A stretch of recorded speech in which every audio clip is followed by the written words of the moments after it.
amalan pembuka gaib. Apa kalimah itu? Kalimah dia adalah asyhadu an la ilaha illallah wa asyhadu anna muhammadar rasulullah. Itu saja dah semua.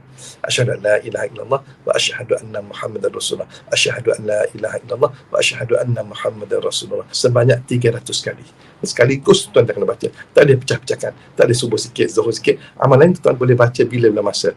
Masa bebas, tapi sekali duduk anda baca, sekali duduk aja. Tak boleh pecah subuh sikit, zuhur sikit, asar sikit, maghrib sikit, isyak sikit, tak boleh.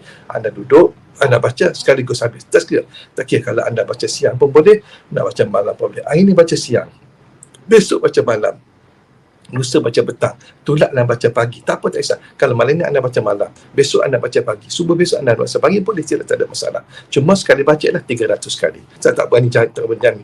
Ada yang amalnya dalam masa seminggu berlaku, ada yang masa 2-3 hari berlaku, ada yang masa 2-3 bulan berlaku, ada yang masa 2-3 tahun berlaku. Wallah alam. Tapi sekurang-kurangnya tuan-tuan mengamalkan, dan ada yang telah mendapat kejayaan dalam amalan tersebut. InsyaAllah kalau anda amal, insyaAllah anda akan dapat manfaat. Paling tidak itu semua, kita akan dapat pahala di atas apa yang kita amal.